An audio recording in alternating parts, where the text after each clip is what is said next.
नमस्कार माझ्या शेतकरी बांधवांनो. उत्पादन वाढीसाठी आवश्यक असते ते मातीचे आरोग्य आणि जमिनीची सुपीकता आजमावण्यासाठी माती परीक्षण करण्याची गरज आहे. मातीचे परीक्षण करण्यासाठी मातीचा नमुना संचय करण्याची अत्याधिक आवश्यकता असते.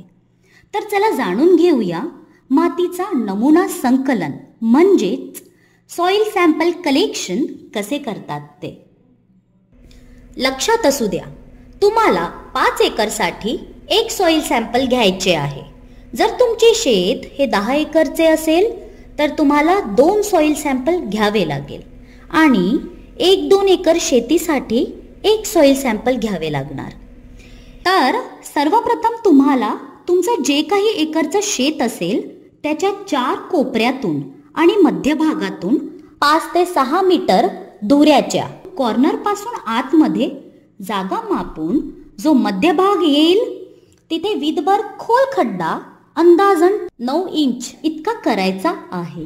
हे तुम्हाला कपास, तूर, भाजीपाला यासाठी करायचे आहे. जर तुमचं शेत संत्रा, मोसंबी, आंबा, पेरू इत्यादी मोठ्या वृक्षाचं असेल तर तुम्हाला हाच खड्डा 18 इंच इतका व्ही शेप मध्ये खोलवर करून मातीचे संकलन करावे लागेल. हा खड्डा व्ही आकाराचा असावा आणि त्यानंतर आतील माती जमा करावी. अंदाजन ती 250 ग्राम इतकी असावी. असेच उरलेल्या 4ही भागातून करावे. जर मातीचे गळे असेल तर त्यांना फोडून बारीक पावडर सारखे करायचे आहे. यानंतर 5ही कोपऱ्यातून माती जमा झाल्यानंतर मातीचे एकत्रीकरण करावे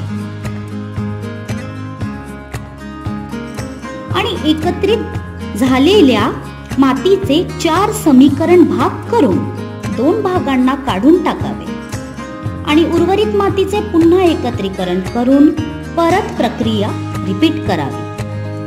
जोपर्यंत 250 ग्राम माती तुमच्याकडे शिल्लक राहत नाही तेव्हापर्यंत ही प्रक्रिया परत करावी. उरलेली 250 ग्राम माती वाळवून तिला स्वच्छ डब्यात अथवा पिशवीमध्ये जमा करून तिला प्रशिक्षणासाठी पाठवावे. सॉइल टेस्टिंग करताना लक्षात ठेवण्याच्या काही बाब. लक्षात असू द्या, माती ही पूर्णपणे सुकलेलीच हवी आणि झाडाखालचा भाग, पाणी साचलेले क्षेत्र, बायोमास आणि खत असलेली जागा या ठिकाणावरून माती मुळीच गोळा करू नये. तर या प्रकारेच सॉइल सॅम्पल कलेक्शन केल्या जाते. धन्यवाद.